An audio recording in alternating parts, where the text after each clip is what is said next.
Artinya apa yang kita kerjakan hari ini kan adalah benih yang kita tanam sebelumnya. Ya.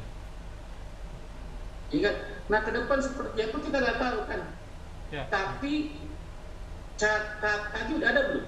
Udah ada, udah ada. Setelah hari ini kita ngapain? Ya, iya, udah ada. Tentu kalau katakan hari ini seharusnya antum ada di mana gitu. Hmm. Ya mungkin nggak ikut ngaji, saya kemana gitu kan. Hmm. Seharusnya ya kalau seandainya catatan seperti itu, tapi nyatanya hari terjadi kita kajian. Ya, ya. Ya kan mungkin ada amalan-amalan yang membuat hari ini bisa terjadi. Hmm.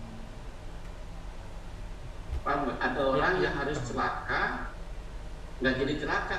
Hmm. Catatannya celaka hari ini. Oke.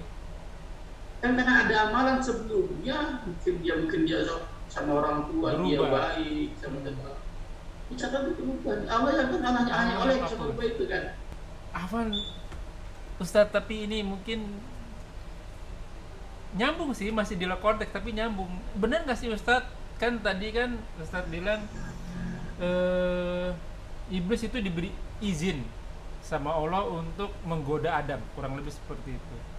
Dan walaupun sudah diumumkan bahwa iblis adalah musuh nyata bagimu, tapi saya ada dengar itu iblis minta sama Nabi Musa untuk diminta ampun kan kepada Allah. Itu benar nggak sih Ustadz?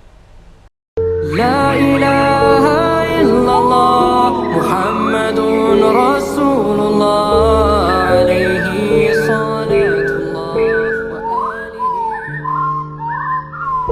Assalamualaikum warahmatullahi wabarakatuh.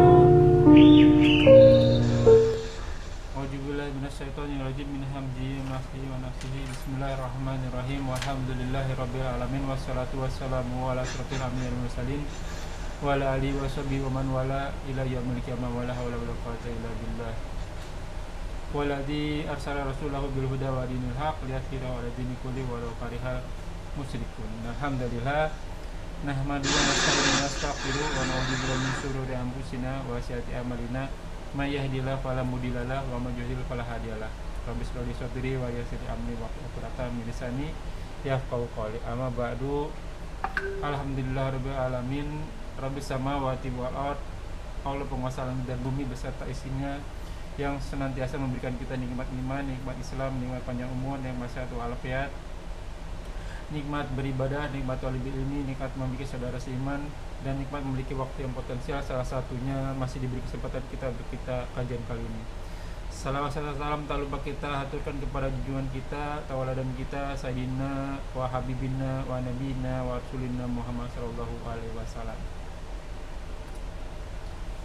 Ya ikhwan fillah, jazakumullah wa iyyakum. Kita bertemu lagi di channel Medina Mengaji, bekerja sama dengan kajian hadis online atau KH official. Sekarang kita insya Allah akan membahas surat Al-Baqarah, ayat selanjutnya adalah ayat 36. Alhamdulillah masih dipandu oleh Al-Mukarram Al-Ustadz Ali Hafizullah. Alhamdulillah gurunda sudah ada di antara kita. Semoga beliau selalu diberi kesehatan, diberi kekuatan, diberi kemurahan rezeki, dan dimudahkan segala urusan. Selanjutnya mari sama-sama kita simak kajian kita kali ini. Bila ada pertanyaan bisa ditanyakan di kolom komentar, dan insya Allah akan ditanyakan pada kesempatan yang tepat. Semoga berguna bagi ikhwan fillah, khususan anak al-fakir. Dan tanpa berpanjang kata, untuk waktu dan tempat, gurunda Ustadz Ali, tafadhol maskur.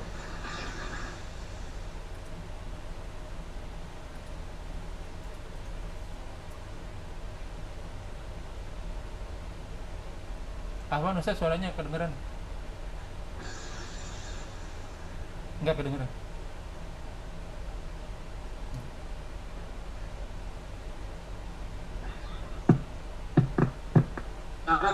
Ya, oke.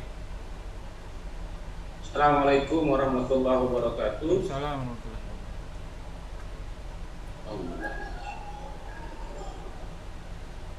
Innal hamdalillah nahmaduhu wa nasta'inuhu wa nastaghfiruh wa na'udzu billahi min syururi anfusina wa min sayyiati a'malina. May yahdihillahu fala mudilla lahu wa man yudlil fala hadiya lahu. Asyhadu an la ilaha illallah wahdahu la syarika lah wa asyhadu anna Muhammadan abduhu A'udzubillahi minasyaitonir Ya ayyuhalladzina amanu taqullaha haqqa tuqatih wa la tamutunna illa wa antum muslimun. A'udzubillahi minasyaitonir rajim. Ya ayyuhan nasu taqu rabbakum alladzi khalaqakum min nafsin wahidah wa khalaqa minha zawjaha wa batha minhuma rijalan katsiran wa nisaa'a wattaqullaha alladzi tasaaluna bihi wal arham innallaha kana 'alaikum raqiba. Allahumma shalli ala Muhammad wa ala alihi wa sahbihi wa man tabi'ahum bi ihsan ila yaumil.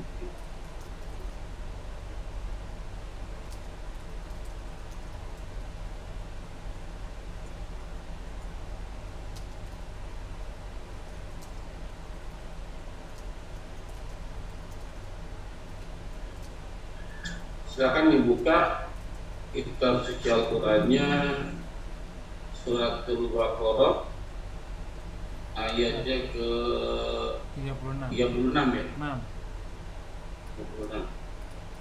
A'udzu billahi minasyaitonir rajim min hamzihi wa nafthihi wa nafthihi. Fa ajallahumas syaitan, maka azala itu tergelincir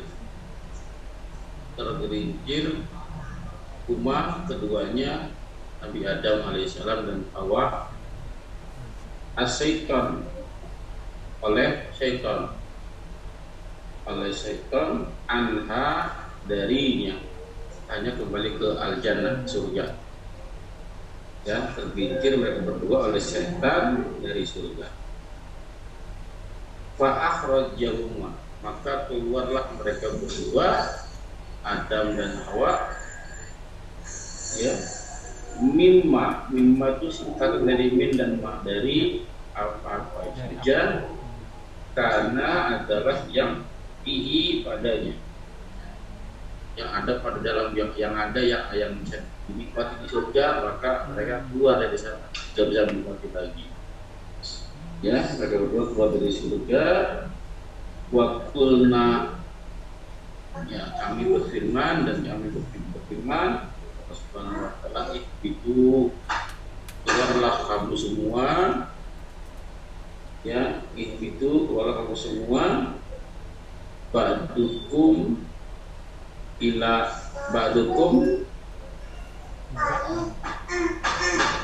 li ba'din adu, sebagian daripada kamu bagi sebagian yang lain adu, adalah musuh ya, musuh. Walakum, dan bagi kamu fil ardi mustaqor takrir ya, bagi kamu fil ardi, di bumi, mustaqor, tempat kor itu takrir diam ya, tempat berdiam. Mustaqar, tempat berdiam maksudnya tempat tinggal. Wa mata'un, dan kenikmatan ilahin, sampai ya waktu yang terdekat, yaitu 36 ya. Ayat sebelumnya kita berbicara tentang bahwa Nabi Adam tinggal di surga bersama istrinya Hawa, boleh makan apa saja di surga, tapi satu, tidak boleh mendekati pohon larangan ya, tapi tergoda ya. Kenapa? Barang siapa kalau makan pohon larangan, kata Allah, maka termasuk orang-orang yang zalim ya, termasuk yang zalim. Nah, lihat sekarang kelanjutannya, episode lanjutannya, ternyata Nabi Adam alaihissalam tergelincir. Ya, ini tidak diceritakan kisahnya, tiba-tiba tergelincir saja. Bagaimana prosesnya? Lagi di surga, suruh makan buah-buahan, jangan makan buah pohon ini, jangan dekati pohon ini. Sudah sampai situ doang. Lalu akhirnya langsung tiba-tiba tergelincir. Bagaimana prosesnya? Ya, ini namanya ayat Quran begitu. Hmm. Al-Quran itu bahasanya sedikit, ya, tapi maknanya luas. Ya, terkadang juga ada yang bahasanya banyak, maknanya sempit. Ya, dua hal ini ada dalam gaya bahasa Quran. Ya, gaya bahasa yang pertama namanya al-ijaz. Al-ijaz itu maknanya apa namanya, kalimatnya sedikit ya, tapi maknanya luas. Artinya nggak apa, walaupun nggak ditulis beberapa kata dalam ayat tersebut, orang tidak paham maksudnya ke sana. Di penghematan kata, dia. Nah sebaliknya ada yang kalimatnya banyak, tapi sebetulnya ini cuma satu, maksudnya cuma apa namanya, maksud perkataannya cuma sedikit.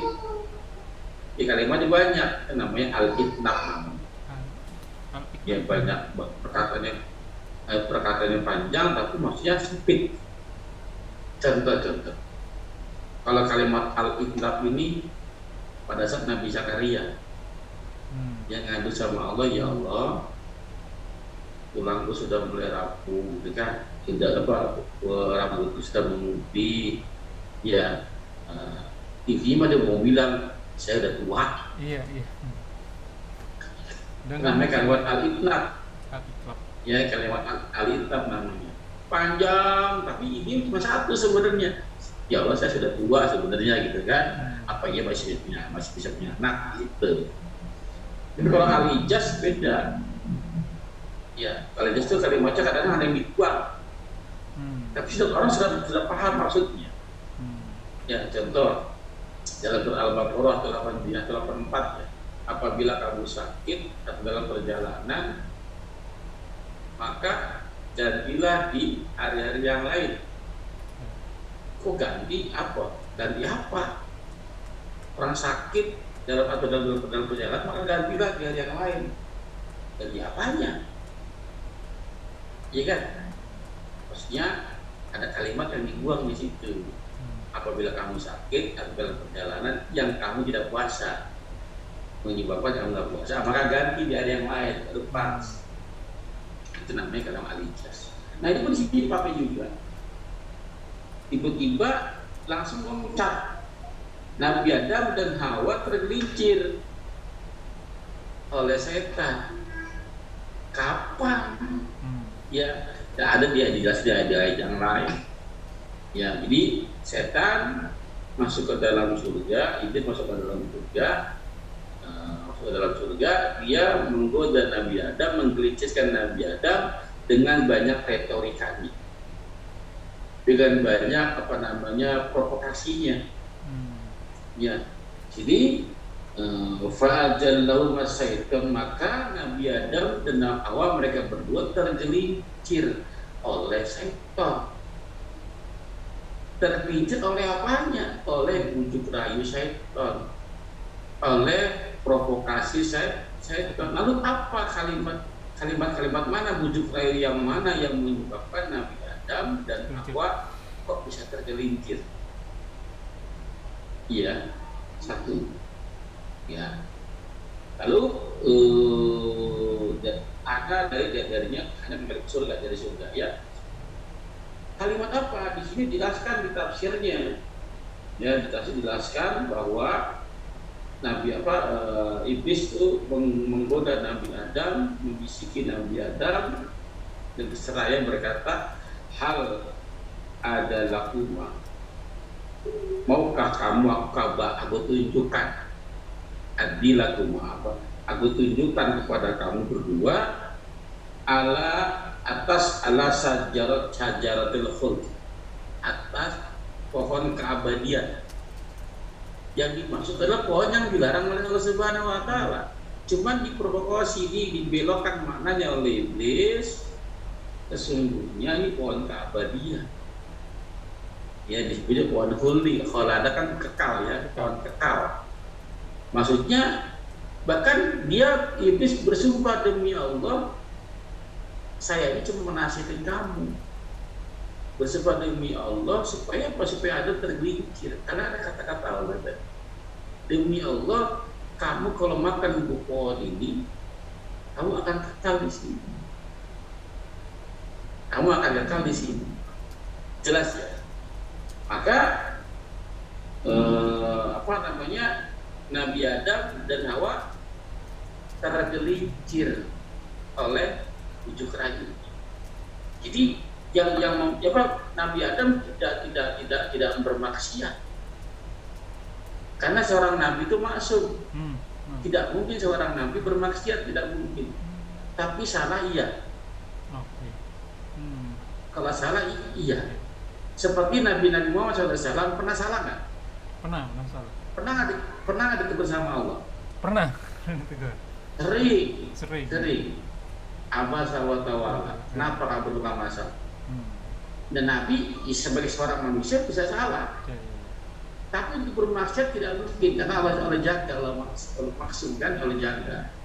Nah, Nabi Adam yang sama dia. Gak mungkin dia melanggar perintah Allah.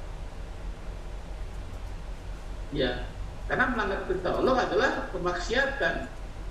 Tapi dia tergelincir dengan bujuk ayat setan.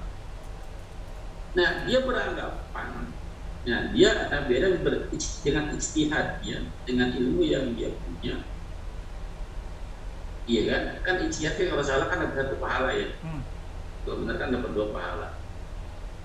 Kata-kata iblis, karena kan baru kali ini kan belum ada penipuan, Pak. Ya. Pada saat itu ini penipuan kasus pertama terjadi. Belum ada pelajaran. Belum ada contoh. Maka Nabi Adam polos aja. Orang apa bersumpah demi Allah. Benernya orang. Iya kan? Dia berpikir mungkin benar kalau saya makan pohon ini mungkin saya akan kekal di sini. Ternyata salah. Iya kan? Karena dia ada nama Allah di situ, demi Allah. Pelajaran yang bisa kita ambil dari ini adalah yang pertama, tadi Adam tidak bermaksiat tapi salah dalam berijtihad. Jangan sekali-kali mengklaim menuduh Nabi Adam melakukan maksiatan, tidak. Ya, dia tergelincir. Yang kedua, jangan percaya sama iblis walaupun dia tujuannya menasihati. Nasihat iblis sebaik-baiknya nasihat pasti menggelincirkan orang. Ya, artinya apa? Kalau orang-orang beriman percayanya perintah Allah, perintah Rasul. Perintah kerjakan, larangan tinggalin. Kalau ada perintah-perintah selain daripada Allah yang konon katanya lebih menggiurkan, itu sepak terjang iblis. Itu namanya godaan-godaan iblis. Tipu daya iblis. Jangan diikuti. Ada larangan, Allah melarang begini, tapi dibantah dengan yang lain. Nah, bantahan ini kalau kita pikir-pikir lebih dalam, sepertinya menguntungkan kita, sepertinya. Tapi itu bohong, karena nggak mungkin larangan Allah dikerjakan untuk menguntungkan kita, nggak mungkin. Setiap yang Allah larang pasti buruk buat kita. Setiap yang Allah perintahkan baik buat kita. Nah, kalau ada sebaliknya, bertentangan dengan perintah Allah dan melarangan Allah, tapi seolah-olah ada kebaikan di sana, yaitu perangkap. Jelas ya? Ya, itu perangkap. Nah, timbul pertanyaan di sini. Lalu saya baca dulu ya, Pak Akhrajahuma, mereka berdua dikeluarkan keluar dari sumi makan api, dari kesenangan-kesenangan yang ada pada dalam surga. Ya, lalu timbul pertanyaan. Iblis kan pada saat dia tidak mau menyembah Nabi Adam karena perintah Allah, ya agak panjang ini ya, satu ayat itu agak panjang ya. Pada saat dia tidak menyembah kepada Nabi Adam karena perintah Allah, dia membantah perintah Allah dengan kesadaran. dengan kesadaran. Beda kalau Nabi Adam melakukan kesalahan karena tertipu. Ya, bukan dengan kesadaran, karena tertipu, iming-iming, ya, iming-iming. Nah, kan beliau dikeluarkan dari surga itu iblis, ya, Adam masih di surga sama istrinya. Pertanyaannya, kok iblis bisa masuk menggoda Nabi Adam di surga? Kan sudah keluar. Iya. Kan sudah keluar. Satu. Yang kedua, kok di surga ada larangan? Oke. Kan jangan dekati pohon ini. Larangan kan? Ya. Kok di surga ada larangan? Yang pertama dulu. Ini banyak pertebaran di sana di tafsir banyak. Kenapa? Kok iblis bisa masuk ke dalam surga? Banyak cerita Israeliat berkembang. Ada yang iblis menjelma menjadi ular, masuk ke dalam ular. Ya tetap aja kan, nggak bisa masuk surga. Namanya Allah tidak tahu. Ya, ada yang lagi iblis teriak-teriak di dalam di pintu surga gitu kan, orang pengen lagi gitu ya. Maka jawaban saya. Iblis betul dia masuk ke dalam surga karena Allah izinkan.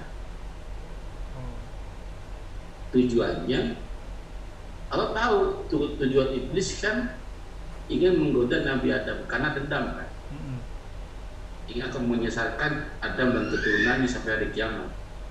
Allah tahu tujuan iblis untuk menggoda Nabi Adam. Ya, tapi Allah izinkan. Tujuannya Allah ingin memberi pendidikan yang luar biasa kepada Nabi Adam. Ya, Allah izinkan untuk menggoda Nabi Adam di surga, masuk boleh, Allah izinkan. Untuk menggoda Nabi Adam, Allah izinkan. Nanti Allah akan berikan pelajaran yang sangat luar biasa kepada Nabi Adam AS. Pelajaran yang tidak akan pernah dilupakannya seumur hidup. Tentang apa? Pada saat kalau misalnya Nabi Adam tidak memakan buah huldi, katakan nama buah huldi ya, katakanlah ini kan, atau bukan ya. Katakan kalau Nabi Adam tidak memakan buah tersebut, apakah dia tetap di surga? Enggak. Jawaban saya kenapa? Karena dari di awal kan aku ingin menciptakan khalifah di muka bumi. Khalifah di muka bumi akan ada cara, pokoknya kamu di bumi. Bukan di bumi ya. Nah, di surga ini tempat training dan pelatihan. Dia sudah masuk ke dalam surga untuk bisa menggambar, bisa membayangkan betapa indahnya surga. Betapa indahnya, biar kita bisa balik lagi ya. Bisa balik lagi ke sana, dan itu menjadi targetnya. Tujuan kita pulang. Ya, pada saat menuju pulang ke surga, Allah memberikan rintangan, ditahu siapa musuhnya. Dan bagaimana cara mereka siasat-siasatnya.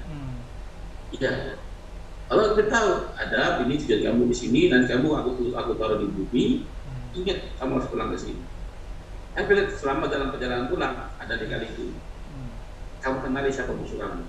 Ini musuh kamu. Dan trik-triknya. Jelas ya? Jadi Allah izinkan bahwa ada iblis masuk ke dalam surga untuk menggoda Nabi Adam. Goda, emang udah disetting, harus ke bumi. Harus ke bumi. Afwan Ustaz, nanya dulu Ustaz, berarti iblis dalam bentuk asli waktu menggoda Adam? Wallahu a'lam bishawab. Apakah dalam bentuk asli, apakah dalam bentuk suara, atau dalam molam? Itu biasanya suara ya, bisikannya. Karena iblis hanya membisik-bisik aja dia. Betul. Yang langsung hak bil batil, mengemas yang hak seolah batil, yang batil seolah hak. Karena saya juga ada dua pertanyaan tadi, apakah tadi masuk iblis itu dalam bentuk asli, tapi jawabannya sih masuk akal karena kita kan wasfisufi sudurinas ya. Yang kedua kan Iya. sebenarnya waktu Adam itu iblis itu diperintahkan Allah untuk menyembah Adam. Adam tahu kan sebenarnya musuhnya nih. Ini ada satu Iya. makhluk yang nggak mau nyembah saya waktu diperintah sama Allah. Berarti sebenarnya dia juga tahu iblis itu musuh kamu. Tapi belum ada disclaimer kali mungkin ya bahwa ini benar-benar musuh yang nyata bagi kamu gitu mungkin. Ya. Oh. Nah, itulah pelajaran yang berharga Allah berikan kepada Nabi Adam, tidak akan lupa seumur hidup. Nah, Iya, iya. baik, kita lanjutkan. Lalu mereka turun keluar dari surga, fakul nahbi. Maka Allah berfirman, kami berfirman, ihbitu, keluarlah kamu semua. Ya, semua keluar nih bareng nih, karena wawunya walid nih menandakan jamak. Ya, minimal lebih dari 2. Iya. Karena ihbitu ada walid di situ. Berarti ada 2 nih. Kalau berdua saja, berarti kan wawunya nggak ada tuh. Oke. Iya kan? Mereka berdua kan? Berarti yang keluar bertiga nih. Nabi Adam, Hawa, Iblis. 3 nih yang keluar. Ya keluarlah kamu semua, maksudnya dari apa ke bumi ya, dari surga menuju bumi, atau apa ba'dukum.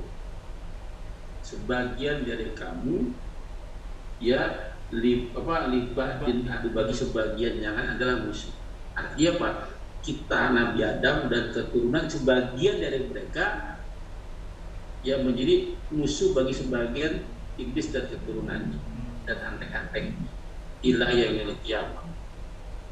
Ila yaumil qiyamah. Maka Allah yang menyatakan kita sama iblis itu musuh. Maka perlakukan dia sebagai musuh. Jangan jadikan teman. Ini sekarang malah berteman dengan iblis, dengan jin dan dengan rocok-rocoknya. Ya, jadikan dia musuh. Yang jadi masalah, musuh kita aktif 24 jam sehari setiap hari. Bergerilya. Berpengalaman Ya, lagi. Iya, berpengalaman. Umurnya panjang lagi. Ya, Udah umurnya bertahun panjang. dari kita. Dia akan datang kepada kita dari arah depan, belakang, kiri, kanan. 24 jam sehari setiap hari. Kitanya santai. Ya, udah gitu kita nggak bisa melihat mereka bisa melihat kita. Ya, kira-kira kita pasti menang nggak? Kalah seharusnya. Ya, nggak mungkin Kita menang, nggak Pak. punya peluru, Tidak iya. mungkin menang. Iya. Tidak mungkin menang. Makanya kita berlindung kepada Allah. Allah memberikan perlindungannya. Apa kata Allah? Untuk melawan setan dengan An-Nas. Surat An-Nas, Pak. Ya, surat An-Nas itu 3 senjata yang diberikan oleh Allah untuk menghadapi satu musuh. Kalau Al-Falaq 1 senjata untuk 3 musuh. Al-Falaq. Tapi kalau An-Nas 3 senjata musuh 1. Al-Nas musuhnya.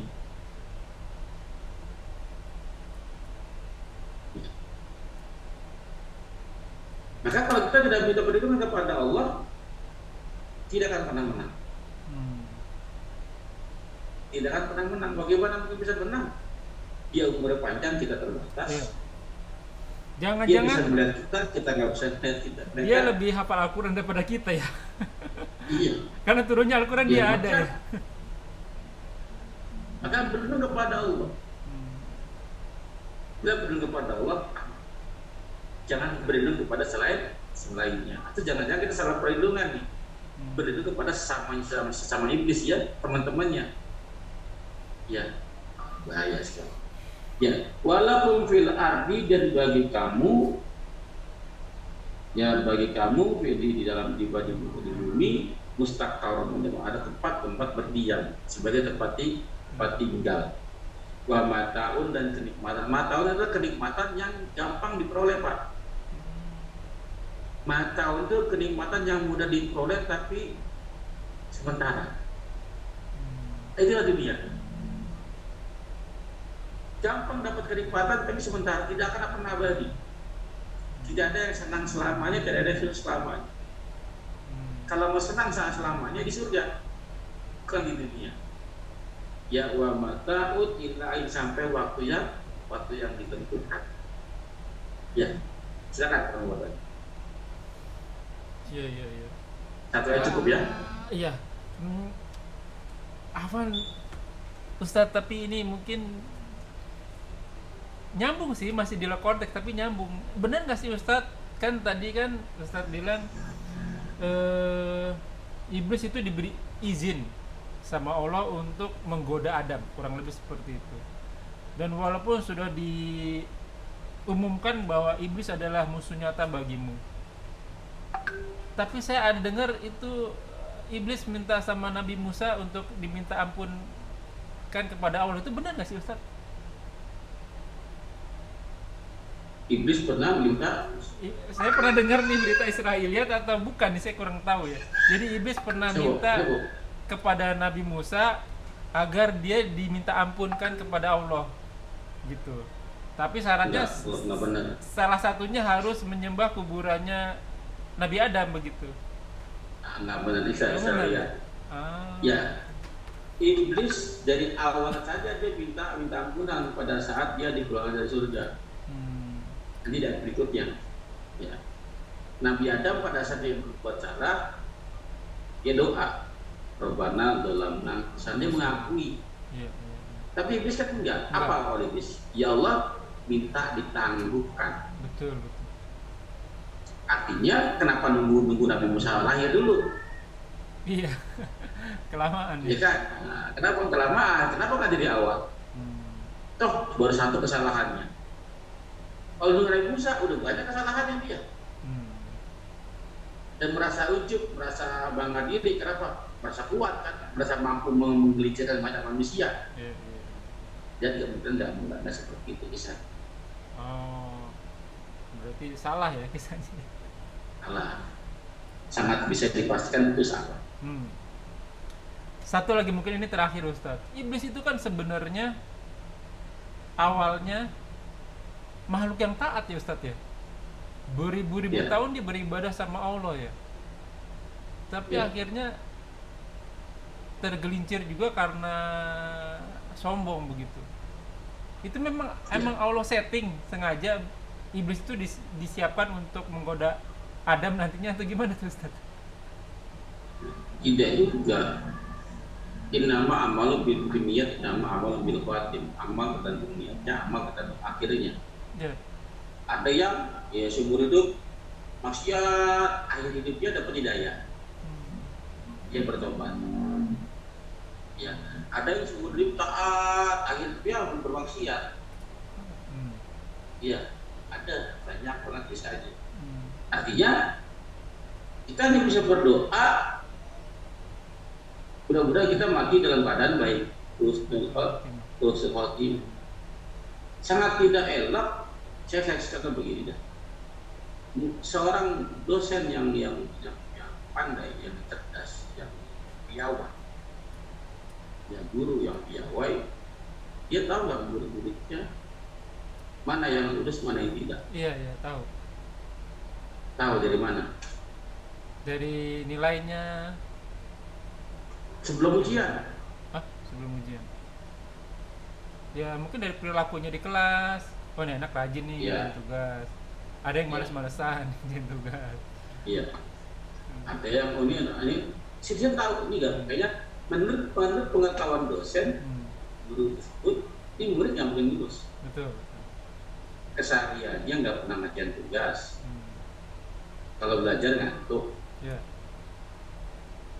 Tapi kan penentu lulus tidaknya kan bukan harian. Nanti pada saat ujian. Tugas akhir ya. Iya kan? Tapi dosen tahu kemungkinan nggak lulus, kemungkinan. Tapi yang menyebabkan lulus tidak lulus kan bukan dosen nih. Betul. Iya kan, siswa itu sendiri. Iya, Allah tahu di iblis pembangkang, malaikat itu emang Allah tahu. Tapi yang menyebabkan masuk ke neraka, masuk ke dalam surga kan kita sendiri. Iya, Allah sudah tahu bahwa simpulan begini Allah tahu. Ya, Siapa yang balik? Antum tahu nggak? Kan sebelum antum diciptakan sudah ada kan 50.000 tahun sudah ada kan? Iya, iya.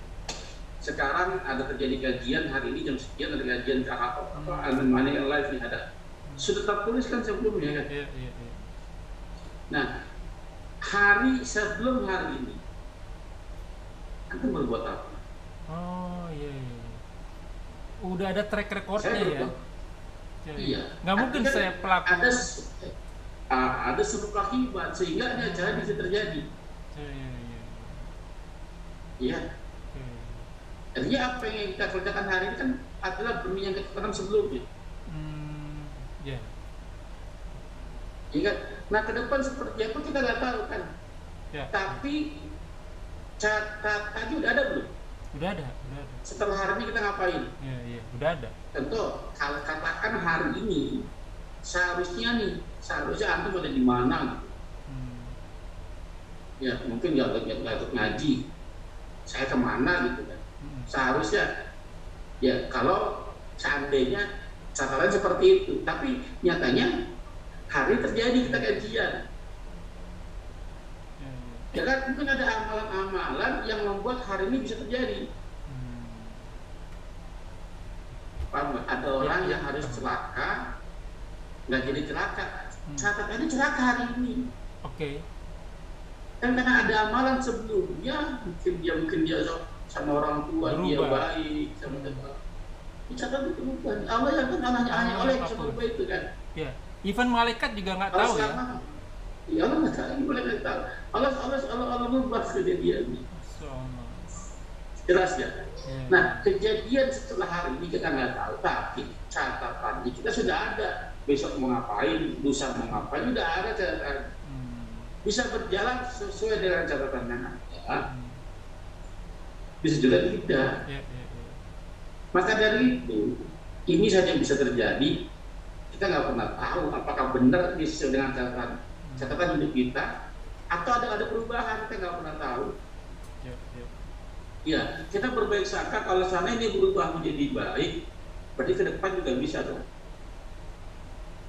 Saya nggak tahu ke depan saya seperti apa nanti, apakah husnul khotimah atau su'ul khotimah, saya nggak pernah tahu.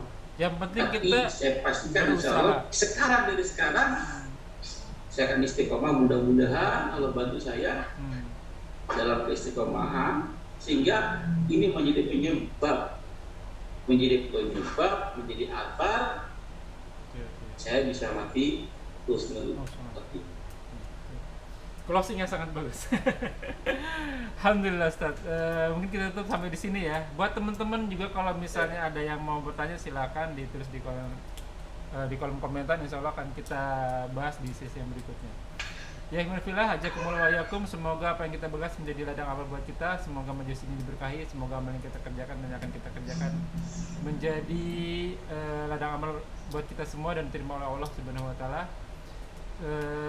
Waqulul haq mirabbikum, semua yang benar datangnya dari Allah, semua yang salah mau dibukakan pintu maaf sebesar-besarnya dan diganti dengan pahala yang berlipat-lipat ganda dengan kemaha murahnya. Wallahu a'lam bishawab. Kita tutup dengan kafaratul majelis. Subhanaka allahumma wa bihamdika asyhadu an la ilaha illa anta astaghfiruka wa atubu ilaik. Wa akhirul da'wah walhamdulillahirabbil alamin wa billahi taufiq wal hidayah. Wassalamualaikum warahmatullahi wabarakatuh. Rabbana taqabbal minna innaka antas samiul alim. Waalaikumsalam. Jazakallahu khair Ustaz. Izinlah Ustaz. Assalamualaikum. Ya. Waalaikumsalam. La ilaha